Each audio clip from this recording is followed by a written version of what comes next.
The girl stood outside Elias Ward's shop for almost 10 minutes before she came in. He noticed her through the rain-streaked window. Small frame, dark hoodie soaked through, one hand holding something tight against her chest like it was the only thing keeping her standing. Elias was behind the counter, fixing the loose hinge on an old wooden jewelry box. His hands moved slowly now, not like they used to. Once, those hands had pulled people out of smoke. Once, people had clapped when he walked into a room. Now they shook when the weather turned cold. He looked up again. The girl was still there. Rain slid down the glass between them. Her face was pale from the cold, but her eyes were steady, too steady for a child. Elias set the tiny screwdriver down. "Come on," he muttered to himself. "Don't just stand there." But he didn't wave. He didn't smile. Something about the way she stared at him made his stomach tighten. Then the bell over the door rang. A thin, sharp sound. The girl stepped inside, bringing the smell of rain, wet pavement, and something old with her. Elias straightened. "You lost?" he asked. The girl didn't answer right away. Water dripped from the edge of her sleeves onto the floor. In her arms was a small metal box, blackened at one corner, dented along the side. It looked like it had been through a fire. Elias saw that first. Then he saw her face, and something in him went still. She had Lena's eyes. Not exactly, not in a way anyone else would notice. But Elias noticed, because some faces never left a man. The girl took one step closer. "Are you Elias Ward?" His throat tightened. "Who's asking?" She swallowed, her fingers pressed harder around the box. "My name is Mia." Elias gripped the edge of the counter. The rain tapped against the windows, slow, uneven, like fingers on glass. "Mia," he repeated quietly. The girl nodded once. Then she said the words that took 20 years off his life. "Mom told me to find you if anything happened." Elias did not move. For a second, he did not even breathe. The shop around him seemed to fade. The shelves of old lamps, cracked radios, clocks with missing hands. All of it blurred at the edges. Only the girl remained. And the box. "What did you say?" he whispered. Mia's mouth trembled, but she forced the words out again. "My mom told me. If she got worse, I had to find you." Elias stepped back from the counter as if someone had pushed him. "No." It came out before he could stop it. Mia flinched. He saw it and hated himself for it. "No, I mean," he rubbed a hand over his face. "Who is your mother?" But he already knew. He knew before she opened her mouth. Lena Morris. The name landed softly. That was the cruelest part. It did not crash. It did not explode. It simply entered the room and sat down beside him, like an old ghost. Elias turned away. His eyes went to the back wall, where an old Chicago Fire Department calendar hung crookedly. He had never worked up the courage to throw it away. Lena Morris, apartment 4C, a young woman with tired eyes and a little girl in pink pajamas, smoke crawling under the door, a hallway full of screams, and one decision. One decision he had made in less than 3 seconds. Mia watched him carefully. "You know her." Elias closed his eyes. "I knew her." "No," Mia said, and her voice sharpened. "You know her? She's alive." His eyes opened. The room went silent. Even the rain seemed to pull back. What Mia's face changed then. The courage cracked. Just a little. "She's in St. Anne's Hospital. She's sick. We're really sick." Her voice broke at the last word, and she looked down fast and embarrassed by her own tears. "She said I had to bring this to you." She placed the burned metal box on the counter. Elias stared at it. He did not touch it. He couldn't. For 20 years, he had told himself there had been nothing left to find. No body, no answer, no way to know. For 20 years, people had said he was a hero.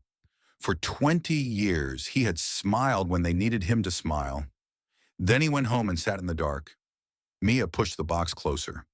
She said you would understand. Elias let out a short, bitter breath.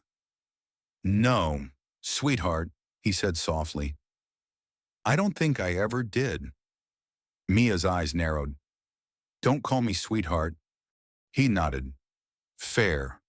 The old habit had slipped out, but she was not a child looking for comfort. Not really. She was a daughter carrying a dying woman's last request. And maybe, Elias thought, she had come to hate him. Maybe she had every right. He reached for the box. His fingers hovered over the blackened lid. A smell rose from it. Faint. Almost gone.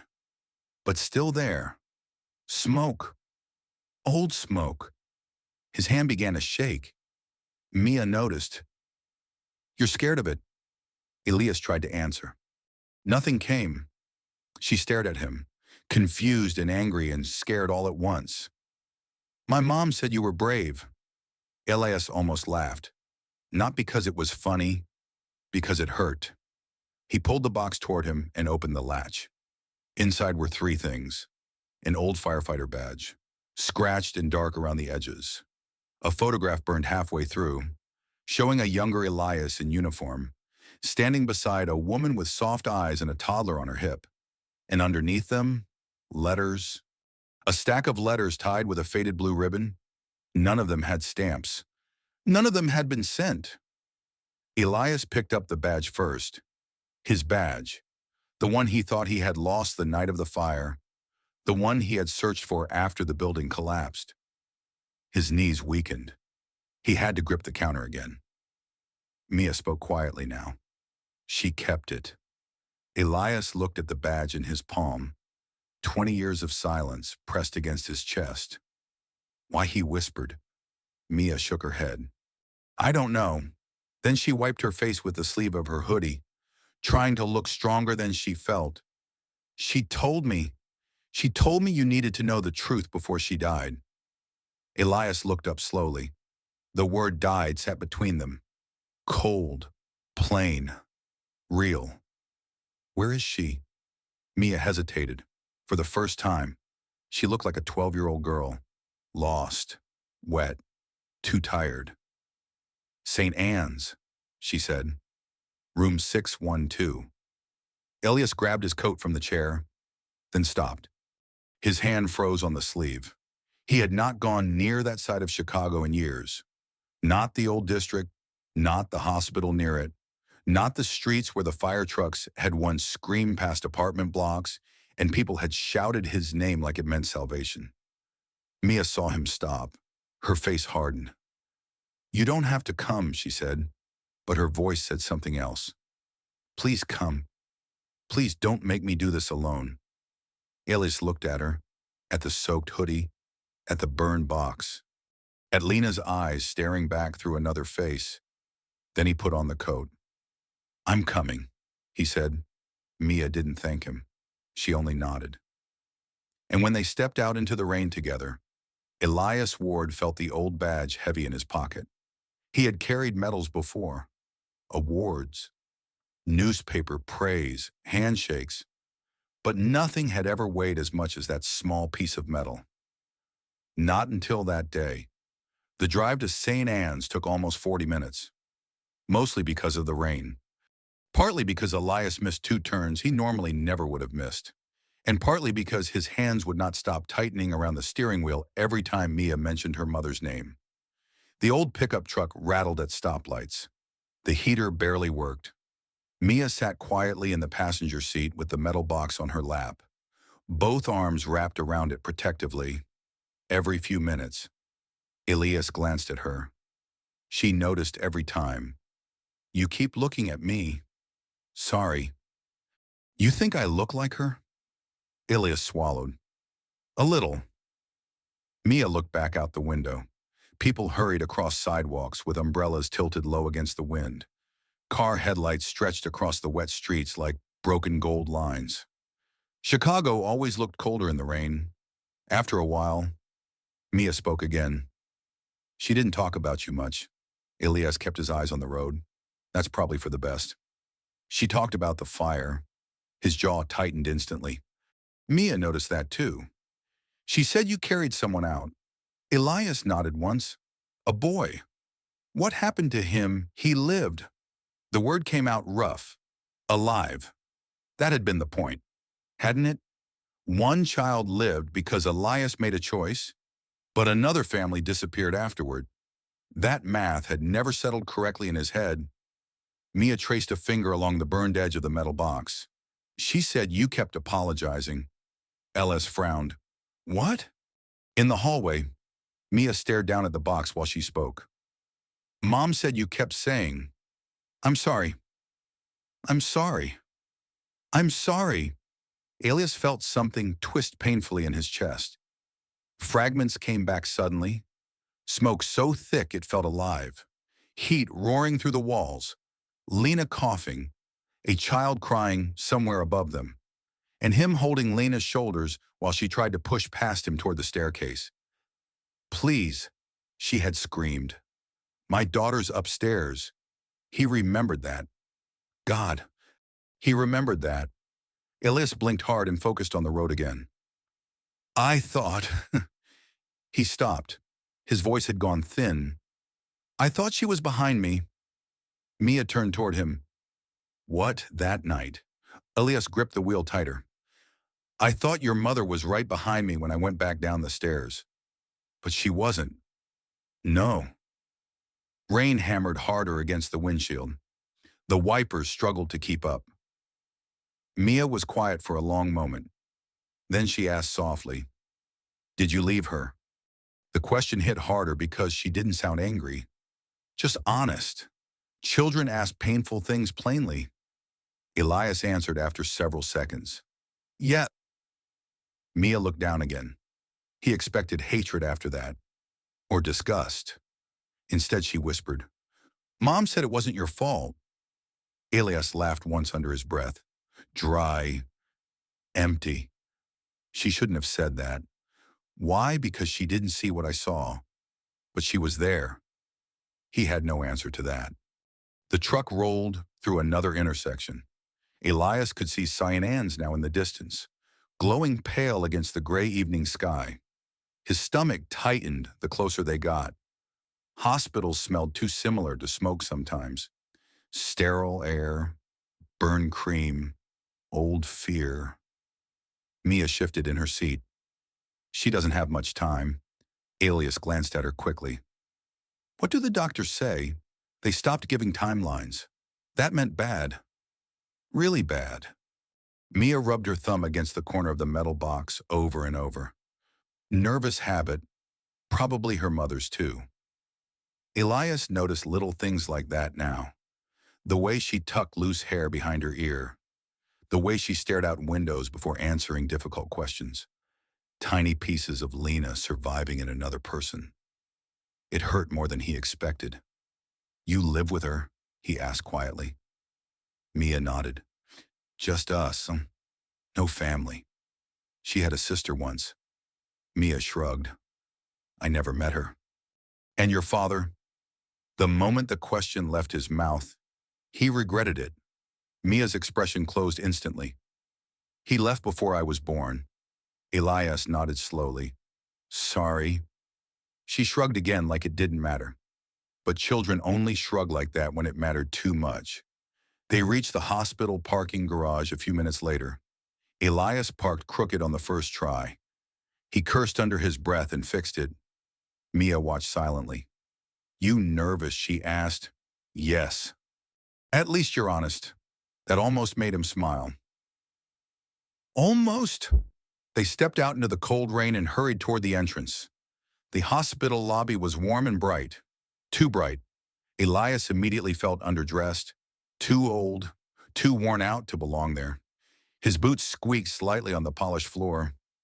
Mia led the way toward the elevators like she had memorized every corner of the building, which probably meant she had. Children learned hospitals too quickly when someone they loved was dying. At the elevator doors, Elias finally asked the question sitting in his chest since she entered his shop.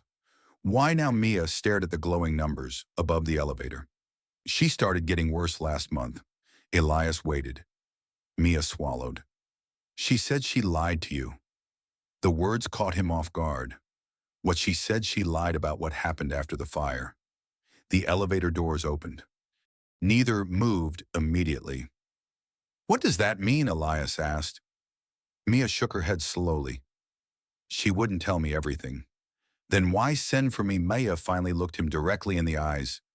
Because she said you built your whole life around the wrong memory. The elevator hummed softly behind them. People passed in the hallway. Phones rang somewhere nearby. But Elias barely heard any of it. Wrong memory.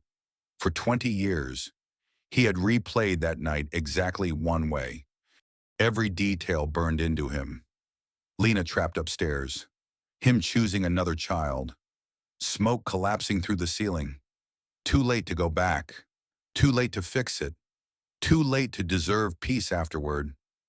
And now she was saying it wasn't true. Or not fully true. The elevator doors began closing again. Mia stuck her hand out quickly to stop them. You coming? Elias stared at the floor a second longer, then stepped inside. The ride to the 6th floor felt strangely slow. Mia leaned against the wall quietly. Elias could hear the faint rattle in the elevator lights overhead. Old building, old wiring. The sound instantly dragged him backward 20 years. He hated that. On the 4th floor, Mia suddenly spoke. She used to watch videos about you online. Elias blinked. What you know? Old news clips. Mia shrugged awkwardly. The fire, interviews, stuff like that. Elias looked away immediately. I don't like those. She didn't either. That surprised him. Mia continued quietly. She'd turn them off halfway through sometimes. Why, she said, they always showed the wrong ending. The elevator doors opened to the 6th floor before Elias could ask what that meant. The hallway smelled faintly of antiseptic and coffee. Nurses moved past in soft blue scrubs. A television played quietly at the far end of the corridor. Mia walked slower now. Her confidence from downstairs had faded. By the time they reached room 612, she had stopped entirely. Elias looked at her. She stared at the door. She's sleeping a lot today, Mia whispered. Sometimes she wakes up confused. Elias nodded carefully. His chest felt tight. What does she have? Mia's fingers curled around the strap of the metal box. Lung damage. He froze. She survived the fire. Mia continued softly. But breathing never got normal again after that. Elias closed his eyes briefly. Another consequence. Another scar he never saw. Mia wiped at her face quickly before tears could fully fall. Then she reached for the door handle. But before opening it, she looked at him one last time. Not angry. Not trusting either. Just uncertain. Like she still hadn't decided what kind of man Elias Ward really was. And honestly, neither had he. Mia pushed the door open carefully. The hospital room was dim except for a small lamp near the window. Rainwater slid slowly down the glass outside, blurring the city lights into soft streaks of orange and white. For one terrible second, Elias thought the bed was empty. Then he saw her. Lena looked smaller than he remembered. Not older. Smaller. Like illness had slowly taken pieces of her over the years and never returned them. An oxygen tube rested beneath her nose. Her dark hair, once thick and wild, now lay thin against the pillow. Her skin looked pale beneath the low light. But it was her. Without question, Elias stopped breathing. Lena turned her head slowly toward the door. At first her eyes landed on Mia. Then they moved past her. To him. Everything in the room changed after that. 20 years collapsed into silence. Elias had imagined this moment before. 1,000 times maybe. Sometimes Lena screamed at him. Sometimes she slapped him. Sometimes she asked why he left her. In a few nightmares, she never spoke at all. But this This was worse somehow, because Lena looked at him gently, like she had been waiting for him. "Oh," she whispered. Her voice was weak and rough around the edges, but Elias recognized it instantly. "You came." Elias stood frozen near the doorway. Mia looked between them nervously. Neither moved. Neither knew how. Finally, Lena gave a tired little smile. "You still stand like a firefighter." Elias almost broke right there. His throat tightened so hard it hurt. "You're alive," he said. The words sounded stupid the second they left him. Of course she was alive. She was right there. But for 20 years, his mind had buried her somewhere between memory and guilt. Lena glanced toward Mia. "Sweetheart, could you give us a minute?" Mia hesitated immediately. "No." Lena smiled faintly. "Mia, I don't want, please." Mia looked at Elias, still uncertain. Then she sighed and set the metal box carefully on the chair near the bed. "I'll be outside." The door closed softly behind her, and suddenly it was just them. The sound of rain, the quiet beep of the monitor, and 20 years sitting between two people who no longer knew where to begin. Elias stared at the floor. "I looked for you." Lena's eyes softened. "I know. They told me nobody found you. They didn't." His head lifted sharply. Lena took a slow breath through the oxygen tube before continuing. "There was another stairwell." Elias frowned immediately. "No. There was... No. The north stairwell collapsed during the fire. It collapsed later." Elias stared at her. His mind began moving fast now, searching through smoke and memory and panic. "The building plan," he murmured. "They were outdated," Lena said quietly. He looked up sharply, and there it was again. That feeling. Something underneath the story he had carried for years. Something wrong. Lena shifted painfully against the pillows. Even that small movement seemed to exhaust her. Elias instinctively stepped forward. "Don't move too fast." The moment the words left him, both of them froze slightly. Old instincts, old habits. Lena noticed too. "You still do that," she whispered. "Do what take care of everyone before yourself." Elias let out a hollow laugh. "Don't think I've done that very well." Lena watched him quietly for several seconds. Then she asked the question he never expected. "Do you still have nightmares?" Elias looked away immediately. That was answer enough. Every night, smoke in his lungs, children screaming, apartment doors too hot to touch, and Lena disappearing behind fire. "Yes," he admitted softly. Lena nodded slowly like she had expected it. "I used to have them too. Something about that hurt more than blame ever could have, because shared pain felt intimate, dangerously intimate." Elias rubbed a hand over his face. "You should hate me." Lena frowned slightly. Why his eyes widened in disbelief. Why he repeated, "Lena, I left you in that building." "No," she said gently. "You saved a child. I chose." "Yes." The word landed heavily, simple, honest. Elias felt anger rise suddenly, surprising even himself. "You think that makes it better? I think it makes you human." He stared at her. "No firefighter wants to choose who lives," Lena continued quietly. "But sometimes you don't get enough time to save everyone." Elias shook his head hard. "You don't understand." Lena's eyes sharpened for the first time. "I was there." "Elias." The room fell silent. Elias looked down.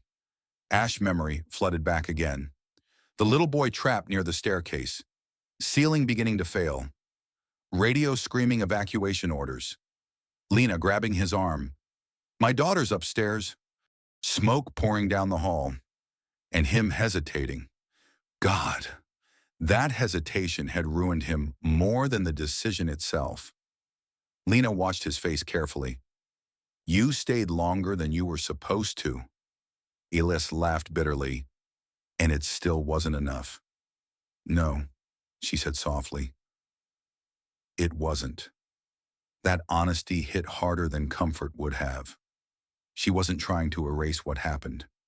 She wasn't pretending everything was okay. People had died. Lives had shattered. And part of Elias would always belong to that fire. Lena coughed suddenly, a violent, painful sound that bent her forward sharply. Elias moved instantly. He grabbed the water cup before she even reached for it. His hand steadied the straw automatically. Lena drank slowly while catching her breath.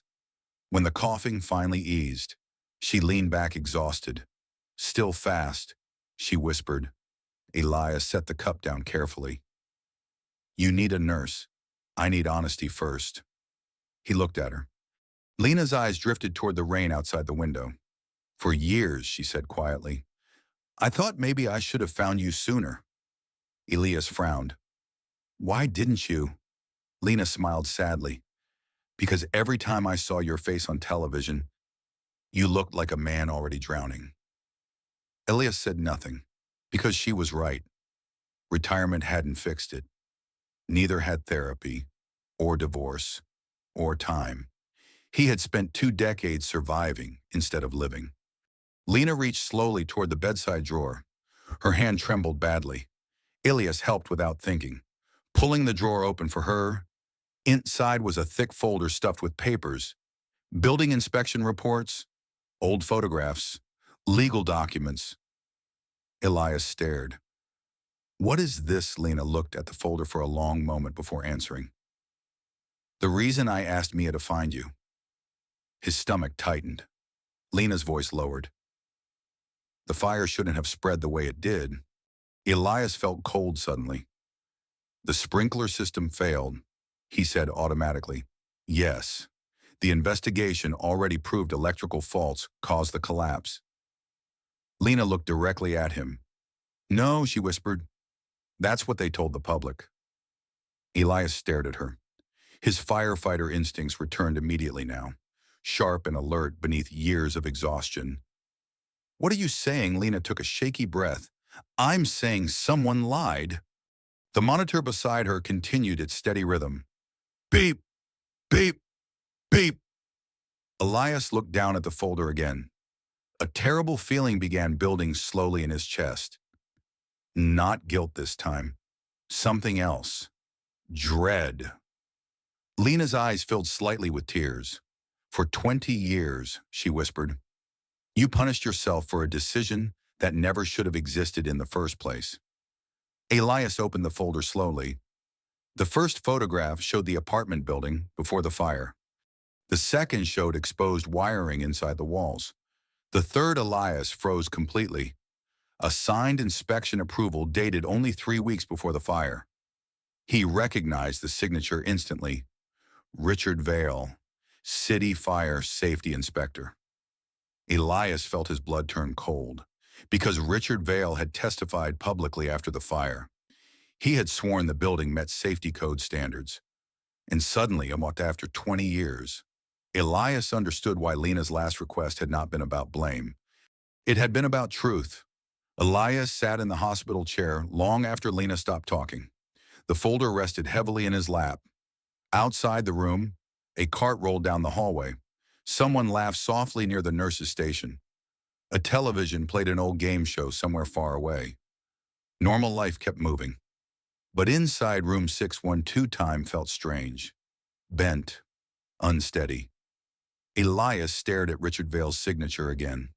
His thumb rubbed unconsciously against the edge of the paper. I testified beside him, he said quietly. Lena nodded weakly against the pillow. I know. He looked me in the eye. I know. Elias shook his head slowly. No. You don't understand. His voice roughened. After the funerals, after the interviews, he told me it wasn't my fault. Lena stayed silent. Elias laughed bitterly. God. The sound cracked halfway through. He leaned back and covered his mouth with one hand. For years, those words had haunted him. It wasn't your fault. People meant well when they said it. But grief had a cruel way of turning comfort into accusation. Because if it wasn't his fault, why did he still feel like he abandoned someone? Every time he closed his eyes, Lena watched him carefully. You blamed yourself because somebody needed to. Elias lowered his hand slowly. What the city needed a hero. Lena's breathing grew uneven again, but she kept going. People needed a story they could survive emotionally. Elias frowned. And what story was that? That the brave firefighter made an impossible choice. The rain outside intensified again, tapping harder against the glass. Lena looked exhausted now, but something in her expression remained determined. People can live with tragedy easier when they believe somebody noble was fighting it. Elias stared at her, and the truth Lena swallowed painfully. The truth is uglier. Silence filled the room. Elias looked down at the inspection reports again. Missing repairs, repeated code violations, complaints from tenants ignored for nearly 3 years. And then his eyes stopped on one line. Emergency stairwell access blocked during renovation. His stomach dropped. What the hell? Lena nodded faintly. The north stairwell wasn't supposed to be locked. Elias remembered it instantly now. The jammed door. The heat behind it. The seconds wasted trying to force it open before retreating toward the other side of the hall. Oh my God! His voice barely came out. Lena closed her eyes briefly. I heard you trying to open it. Elias looked at her sharply. You heard me. Yes. That hit him harder than almost anything else, because for 20 years he had believed she thought he abandoned her willingly. You were there, he whispered. I was trying to reach Mia. Elias pressed a trembling hand against his forehead. Everything inside him felt unstable now. All these years he remembered the night as a moment of moral failure. But what if it had really been a broken system trapping everyone inside impossible choices? What if he had carried shame that belonged somewhere else? And why did that realization not make him feel better? Lena watched him quietly, almost like she understood the question already forming in his head.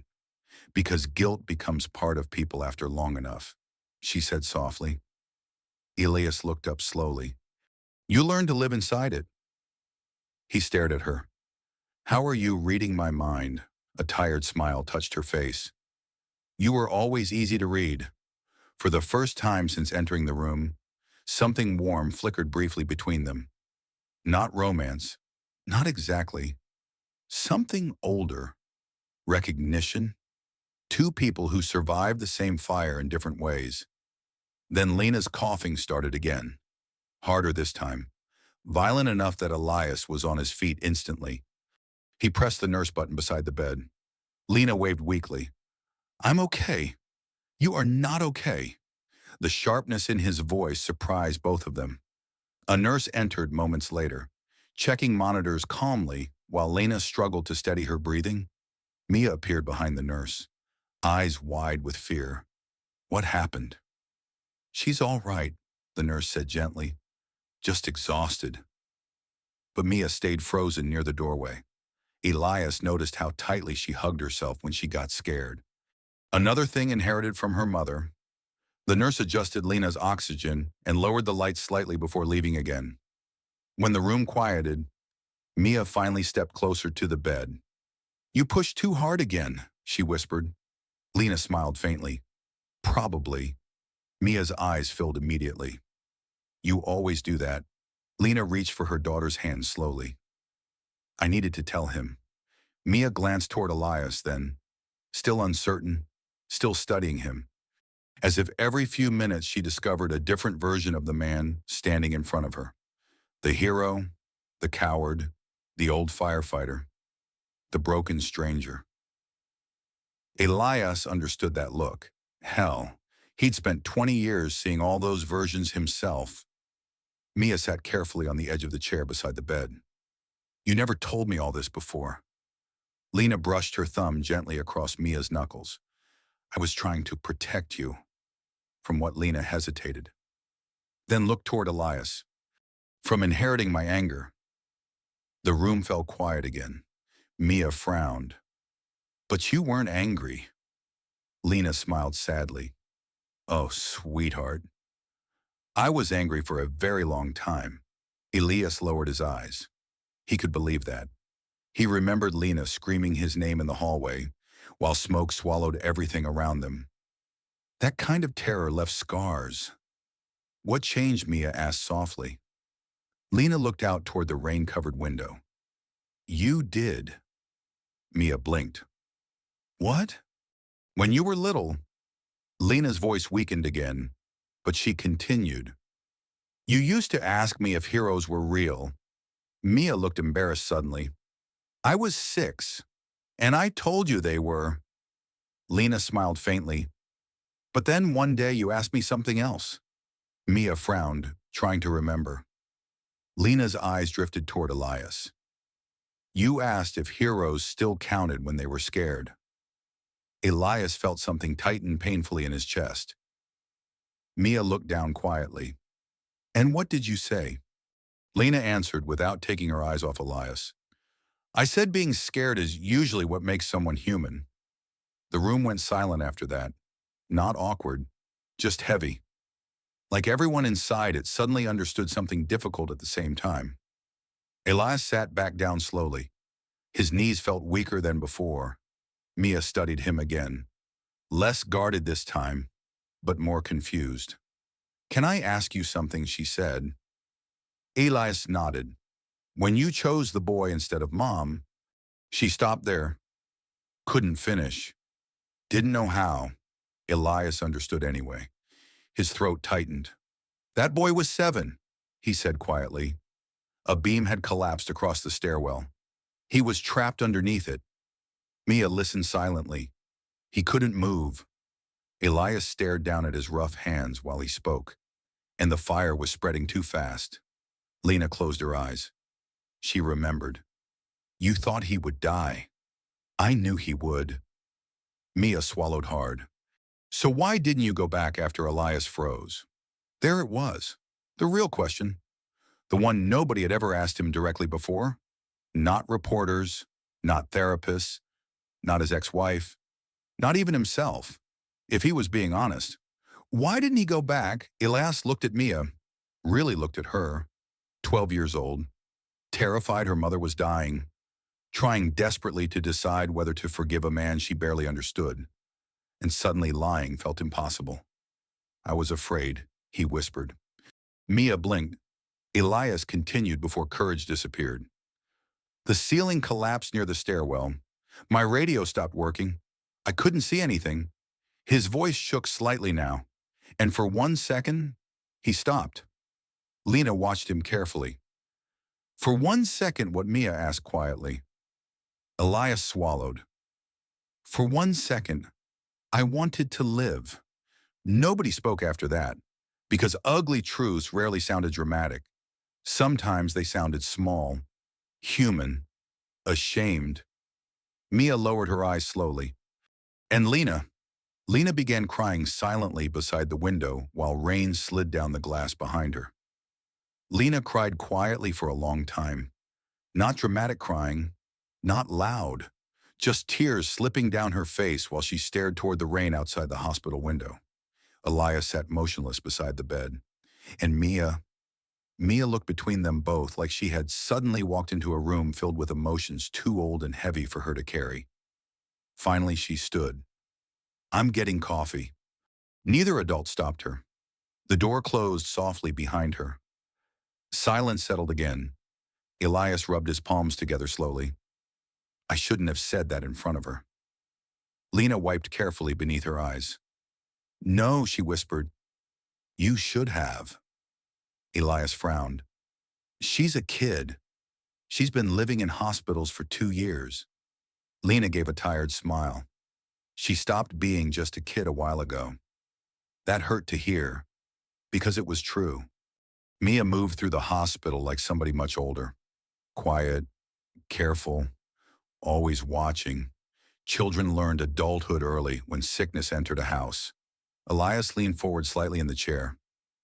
I don't know how to do this. Lena looked at him gently. Do what be here. The honesty surprised even him. I almost turned around in the parking garage. Lena nodded like she understood perfectly. You were always brave during emergencies, she said softly, but terrible with pain afterward. Elias let out a short breath through his nose. That sounds accurate. Another faint smile crossed Lena's face. For a moment, very briefly, he could almost see the woman she used to be before smoke and illness and time wore everything down. You know, she murmured, you used to talk too much when you were nervous.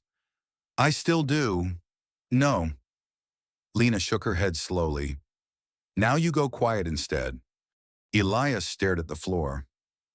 Maybe that was true too. After the fire, silence became easier, safer. You couldn't say the wrong thing if you barely spoke at all. Lena shifted carefully against the pillow again.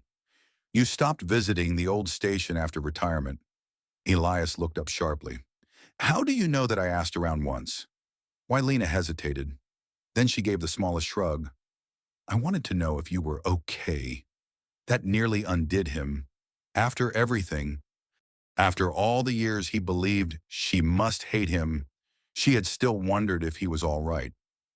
Elias laughed quietly under his breath, but his eyes burned. You should have hated me. Lena looked genuinely tired of hearing that sentence. You keep saying that like it would make things simpler. Wouldn't it? No. Her voice softened. Because hatred still ties people together. He stared at her. And you wanted to let go. Lena looked out the window again. For a while, yes. The answer sat heavily between them. Honest, not cruel, just real. Elias nodded slowly. I understand that. And he did. Because there had been years he wanted to forget her too. Not because he didn't care. Because he cared too much.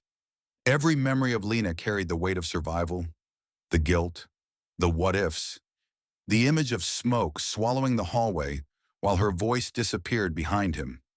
He had built his entire life around not thinking about it too deeply, and somehow still thought about it every day. Lena broke the silence first. The letters were my idea. Elias glanced toward the metal box. You wrote all those, she nodded. Not at once. Over the years. Why never send them? Lena smiled sadly. Because every time I finished one, I imagined you opening it. Elias waited quietly. And I thought maybe you deserve peace more than answers. He looked down immediately. Peace.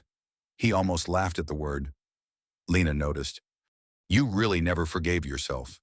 Did you? Elias took a long time answering. No. The room hummed softly around them. Machines, rain, distant footsteps, small hospital sounds. Lena studied him carefully. Did your wife leave because of the fire? The question caught him off guard. He leaned back slowly in the chair. Partly. Lena waited. Elias rubbed at his jaw. We stopped talking to each other. His voice remained calm, but barely. I'd wake up in the middle of the night thinking I smelled smoke. Lena lowered her eyes. She tried. Elias continued quietly. God, she really tried. But I wasn't fully there anymore. The words felt ugly to say aloud. But true, some part of him had stayed trapped in that apartment building 20 years ago. His marriage paid the price for it. Lena whispered softly. I'm sorry. Elias looked up immediately. No. Don't do that.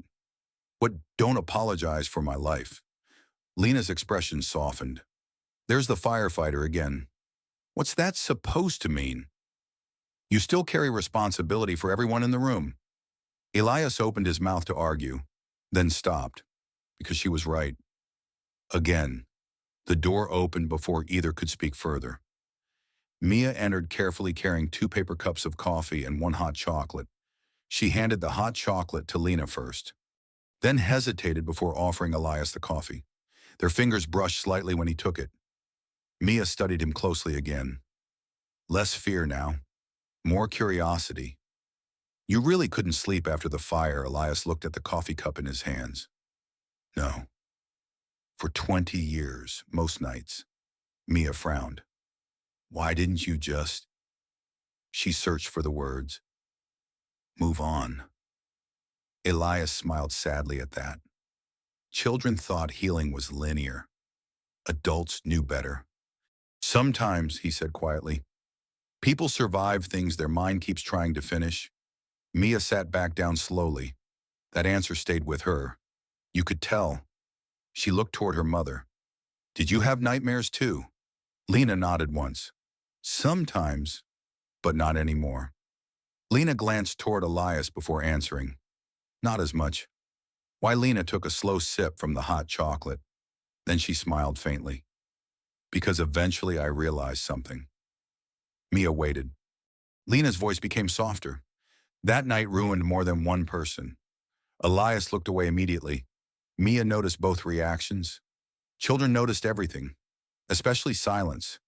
The rain outside had slowed now, turning softer against the windows. The city lights looked warmer than before. Mia suddenly reached into her backpack beside the chair. There's something else, she said quietly. Elias frowned. What? My mom wanted to show you this later, but... Mia glanced toward Lena uncertainly. I think maybe now is okay. Lena looked confused for a second. Then her eyes widened slightly. Mia? But the girl was already pulling out a folded newspaper clipping. Old, yellowed.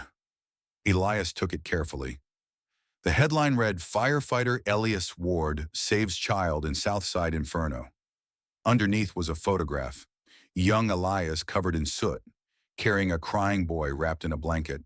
Crowds behind him. Cameras everywhere.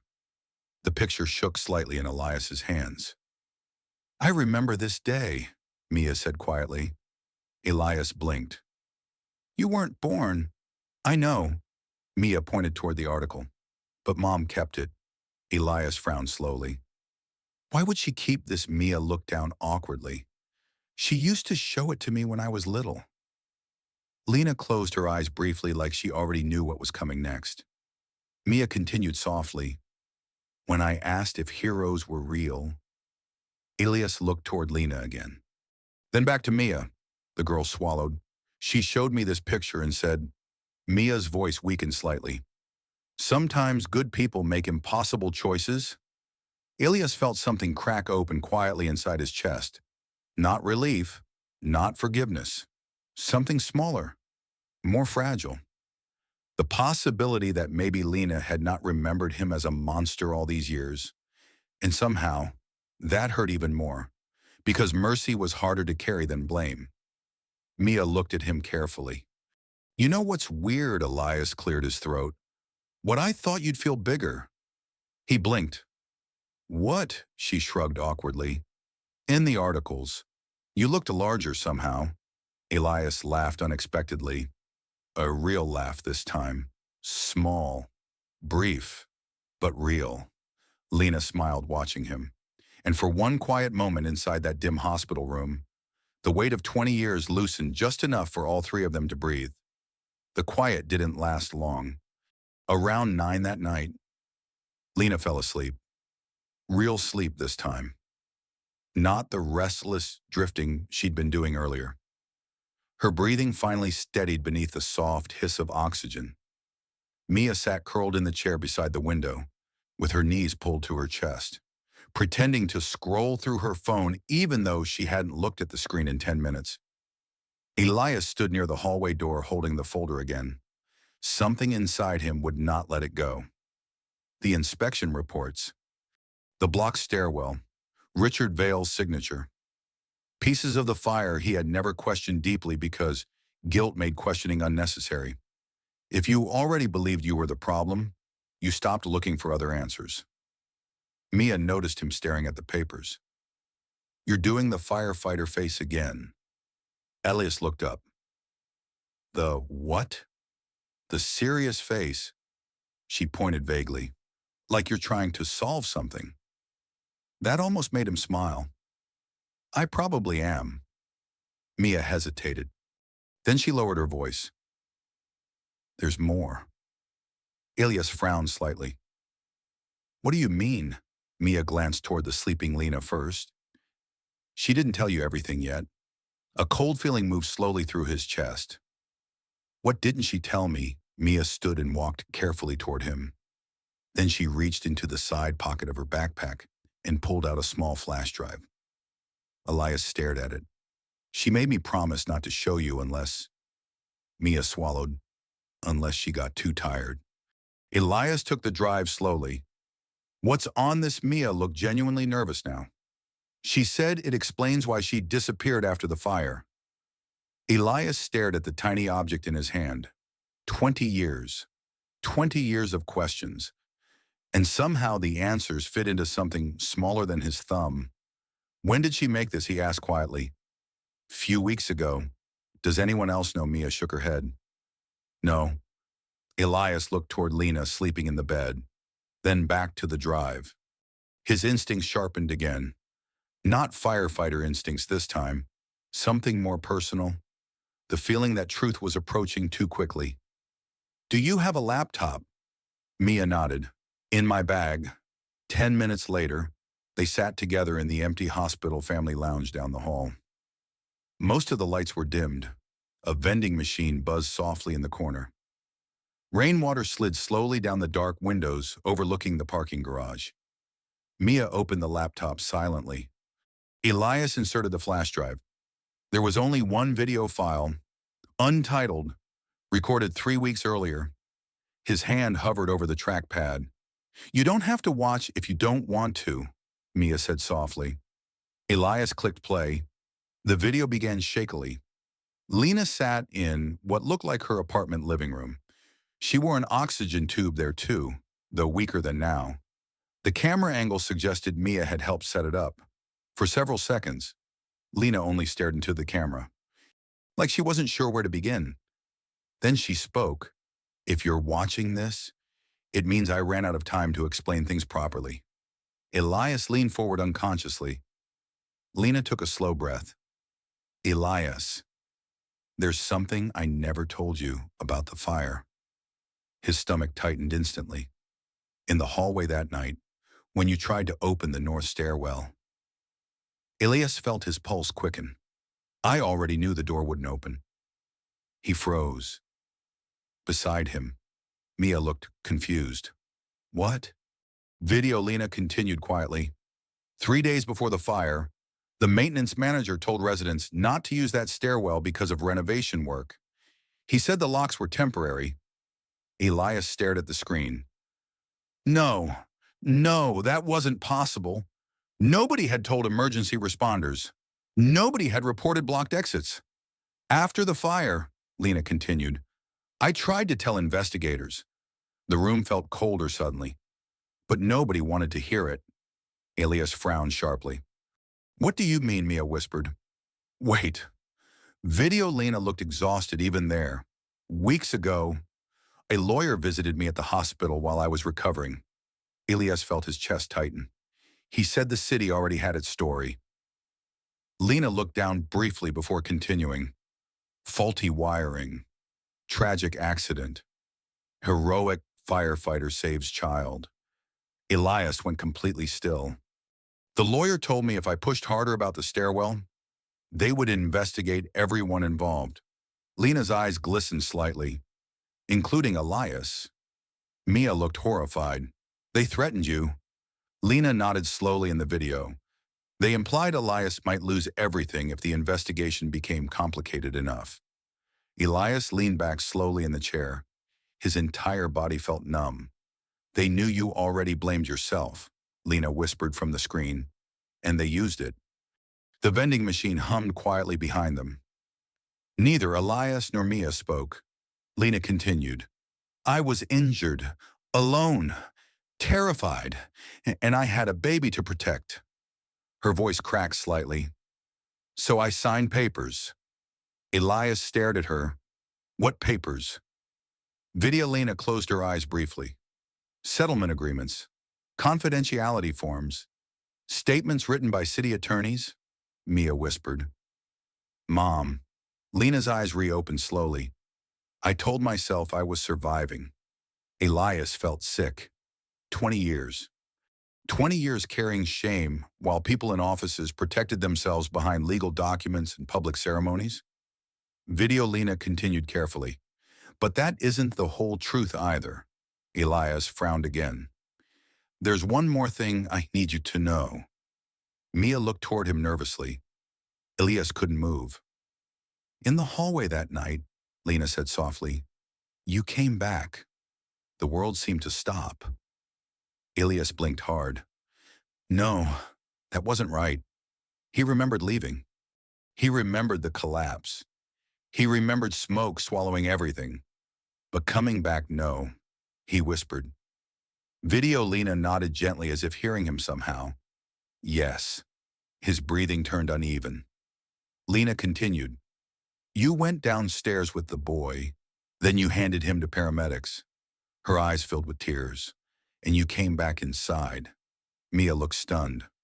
What Elias shook his head slowly. No, but even as he denied it, fragments began surfacing, broken memory pieces.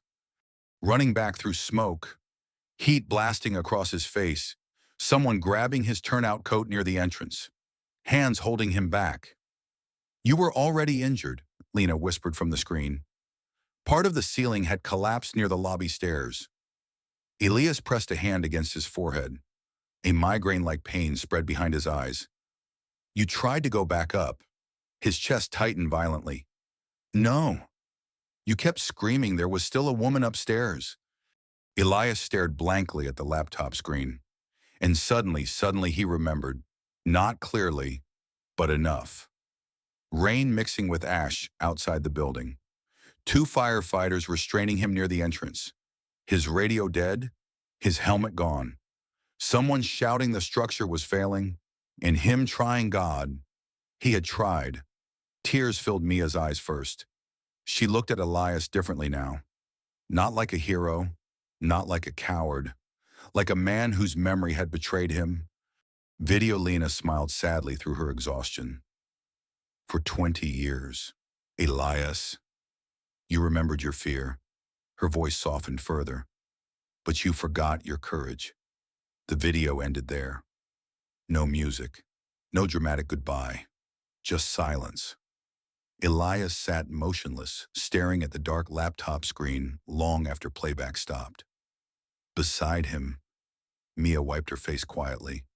Then she whispered the one thing neither of them knew how to carry yet. You really went back for her. Elias did not sleep that night. Not even for a minute. Around 2 in the morning, Mia finally drifted off in the hospital chair beside Lena's bed, curled awkwardly beneath a thin blanket a nurse had brought her. Lena slept too, or at least pretended to. Elias sat alone near the window watching rainwater crawl down the glass. Chicago looked blurred from 6 floors up. Soft lights, wet streets, tiny moving cars below. For years he had imagined this city carrying his shame. Now he wasn't sure what it carried anymore.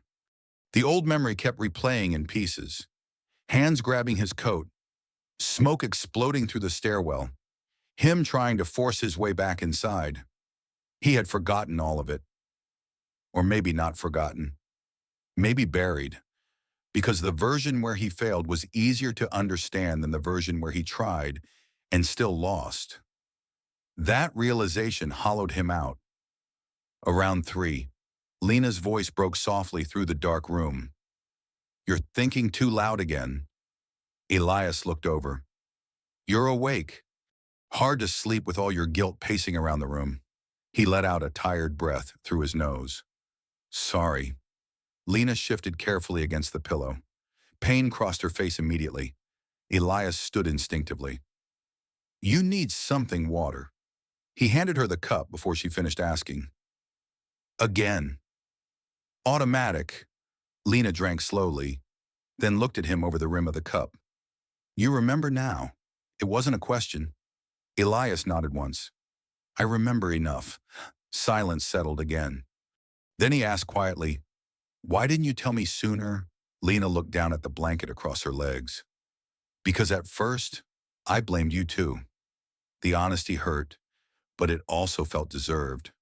I'd wake up in hospitals unable to breathe properly, she whispered. And every time I looked at the scars, she stopped briefly. I needed somebody to blame for surviving badly. Elias lowered his eyes. Lena continued softly, but then Mia got older. He looked back up. She started asking questions. Lena smiled faintly. Children ask honest questions, adults avoid. That sounds familiar. Lena almost smiled at that. She asked me once if I thought you were a bad man. Elias felt his chest tighten. What did you tell her? Lena studied him quietly for a moment. I told her bad men don't run back into burning buildings. Elias looked away immediately. Somehow forgiveness still hurt more than anger. Maybe because anger created distance. Forgiveness forced people closer to the wound. Lena watched him carefully.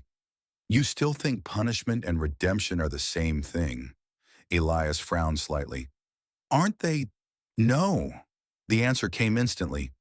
Firm, certain. Lena's tired voice softened afterward. Punishment just hurts. She looked toward sleeping Mia nearby. Redemption changes something. Elias stared at the floor. What if it's too late for that? Lena followed his gaze downward. For what? For any of it. The hospital room hummed quietly around them. Machines, breathing, distant footsteps beyond the hallway. Lena answered slowly. You came tonight.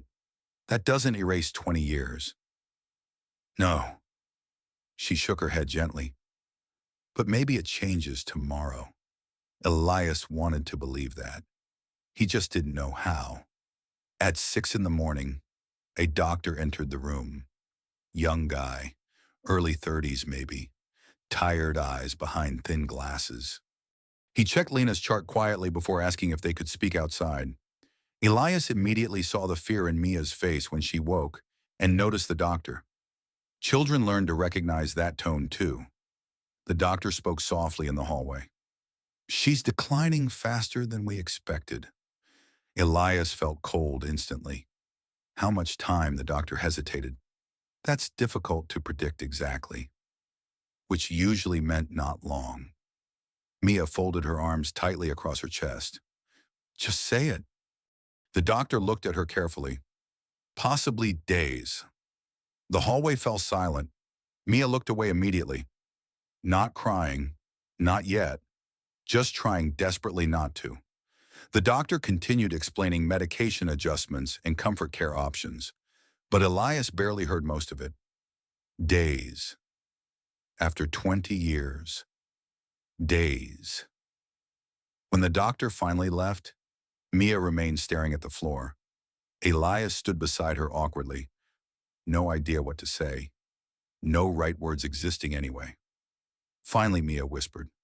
She promised me she'd make it to my birthday. Elias swallowed hard. When is it? Next Thursday? 7 days away. Elias looked through the small hallway window toward Lena's room. She was watching them from the bed. Even now, sick and exhausted, she looked more worried about Mia than herself. Mia wiped her face roughly with her sleeve. I hate hospitals. Elias nodded quietly. Me too. She laughed once through tears.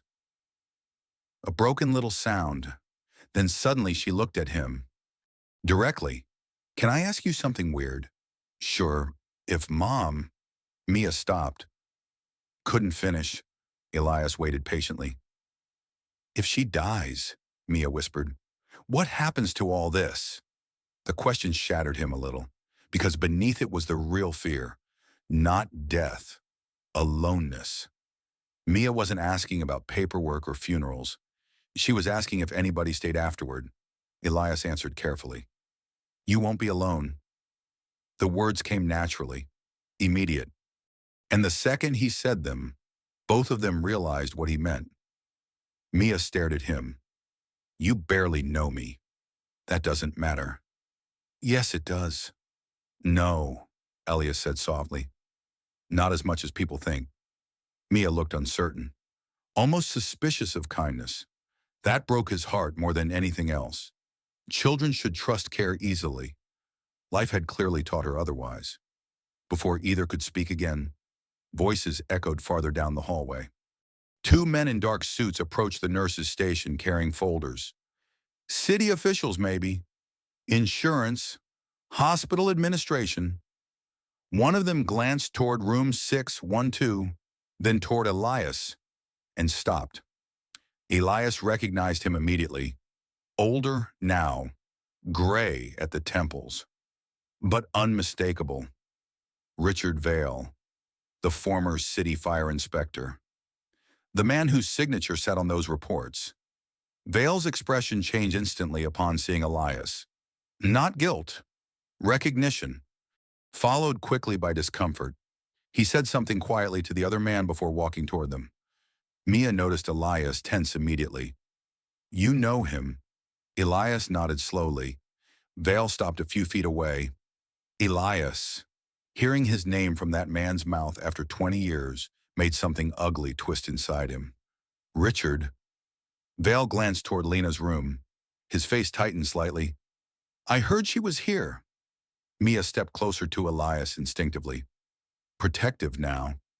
Interesting. Vale noticed the movement too.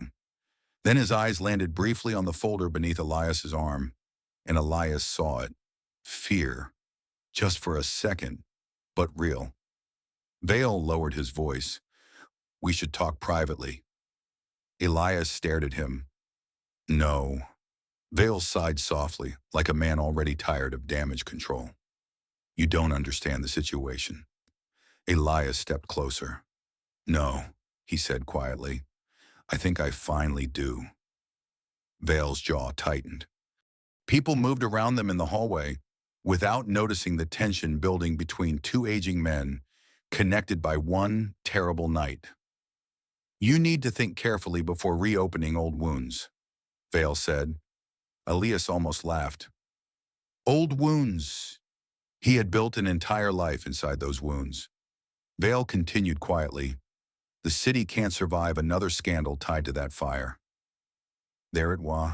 Not truth, not regret, reputation. Elias felt something settle inside him then. Not rage. Something colder, clearer. For 20 years he had punished himself because he believed suffering meant accountability. But standing there beside Mia, beside Lena's hospital room, he suddenly understood something else. Guilt that protects the guilty is not justice. It's surrender. Vale lowered his voice further. There are people still alive whose careers would be destroyed by this. Elias looked at him for a long moment, then answered softly. There are people whose lives already were. Richard Vale left 10 minutes later, not because the conversation ended, because he realized Elias would not bend anymore. The older inspector stood in the hallway a long moment before leaving, his face pale beneath the hospital lights. And for the first time in 20 years, Elias did not feel smaller after speaking to him. He felt awake. Mia watched Vale disappear down the corridor. That guy looked scared of you. Elias shook his head slowly. No. Then what? He looked toward Lena's room. He looked scared of the truth. Mia stayed quiet after that. The sun finally began rising around 7. Weak gray morning light pushed slowly through the rain clouds over Chicago. Inside room 612. Lena seemed calmer than the night before. Tired, but peaceful somehow. Like carrying the truth alone had exhausted her more than the illness itself. Mia slept beside the window now, curled beneath the blanket with one arm hanging off the chair. Elias sat beside Lena's bed holding one of the old letters from the metal box. He had started reading them while Mia slept. Some were only a few lines. Some were pages long. Most were unfinished. One simply read, I saw you on television today. You looked like a man waiting for punishment nobody else could see, another said. Mia asked if firefighters get scared. I told her yes. I didn't tell her fear can survive longer than fire. Elias folded the letter carefully. His hands trembled slightly. Lena watched him quietly. You kept them all, he whispered. I almost burned them once. Why didn't you? Lena smiled faintly. Because part of me thought maybe one day you'd need them. Elias lowered his eyes. He did need them, more than he knew. For years, guilt had become the only way he understood himself. Without it, he barely recognized the man sitting in that chair anymore. Lena studied him for a long moment. You still think forgiveness is something you earn? Elias looked up slowly. Isn't it? Sometimes. Lena's breathing weakened slightly between sentences now.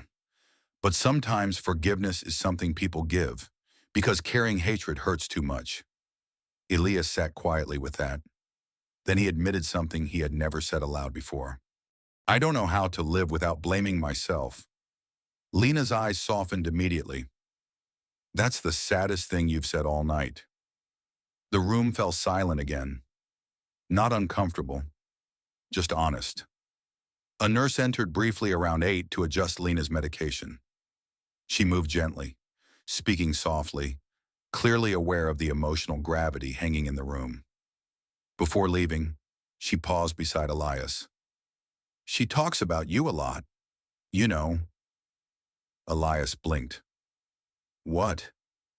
The nurse smiled faintly.